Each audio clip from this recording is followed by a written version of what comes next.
आपसे अनुरोध है, कृपया इस वीडियो को स्किप मत कीजिएगा, आपके भविष्य के लिए बहुत अनिवार्य है। नमस्कार।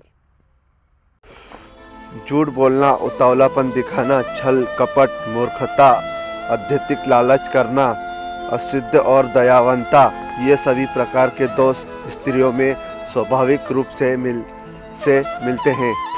भोजन करना तथा उससे अच्छी तरह से पचाने की शक्ति हो तथा अच्छे भोजन पर समय पर प्राप्त होता, प्रेम करने के लिए अर्थात रति सिद्धि प्राप्त करने वाली उत्तम स्त्री के साथ सांसारिक हो, खूब सारा धन और धन का दान करने वाली उत्सव हो, ये सभी सुख किसी तपस्वी के फल के समान है, अर्थात कठिन साधना के बाद भी प्राप्त होता ही।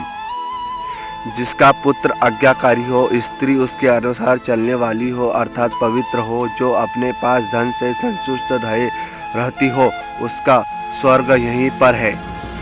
पुत्र वह है जो पिता भक्ति हो, पिता वही है जो बच्चों का पालन पोषण करता हो, मित्र वही है जो जिसे संपूर्ण विष हो, और स्त्री वही है जिसे परिवार में सुख शांति व्यस्त हो। जो मित्र प्रत्यक्ष रूप से मधुर वचन बोलता हो और पाठ पक्ष में अर्थात प्रतिपक्ष रूप से आपके सारे कार्यों में रोड़ा अटकाता हो, ऐसे मित्रों को घड़ी के समान त्याग देना चाहिए, जिसके भीतर विष भरा हो और ऊपर मुंह के पास दूध भरा हो। बुरे मित्र पर, अपने मित्र पर भी विश्वास नहीं करना चाहिए, क्योंकि कभी नाराज होने पर संभवतः आपके निष्ठ मित्र भी आपके सारे रहस्य को प्रकट कर सकता है।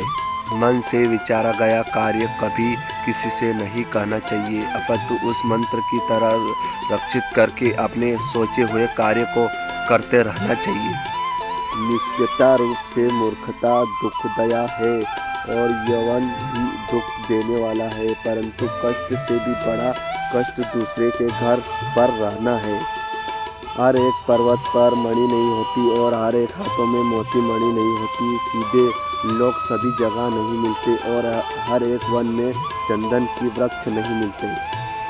जो माता पिता अपने बच्चों को नहीं पढ़ाते वे उनके शत्रु हैं, ऐसे ही अनपढ़ बालक सभी के माध्यम से उस प्रकार स्वभाव नहीं पाते जिस हंस के माध्यम से बगुला शोभा नहीं पाता। अत्यधिक लाड़ प्यार से पुत्र और शिष्य गुणहीन हो जाते हैं और ताड़ने से गुणहीन हो जाते हैं। भाव यही है कि शिष्य और पुत्र यदि ताड़ना का भय रहे तो गलत मार्ग पर नहीं जाएंगे। स्त्री का विभोग, अपने लोगों से अनुचार, कर्ज का बंधन, रुष्ट राजा की सेवा, दरिद्रता और अपने प्रतिकूल सभी ये प्रकार अनुकूल होते हैं भी शरीर का त्यागांत कर देते हैं। नदी के किनारे खड़े वृक्ष दूसरे के घर में गई स्त्री मंत्र के बिना राजा शंख नहीं निष्ठ हो जाता है, इसमें स्वयं नहीं करना चाहिए।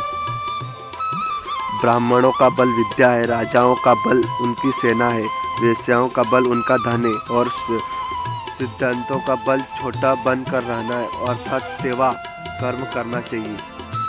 वेश्या निधन मनुष्य को, प्रजा पराजित राजा को, विपक्ष फलहार वृक्ष को वे अतिथि उस घर पर जिससे आमंत्रण किया जाता है भोजन करने का पश्चात छोड़ देता है।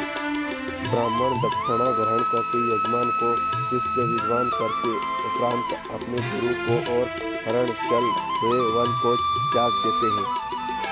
बुरे आचरण अर्थात दुराचारी के साथ रहने से, पाप दुष्ट रहने वाले का साथ करने से तथा अनुष्ठित स्थान पर रहने वाले से मित्र करने वाले संग निष्ठ हो जाता है। ऐसी वीडियो देखने के लिए चैनल को लाइक कर दीजिए और सब्सक्राइब कीजिएगा। धन्यवाद।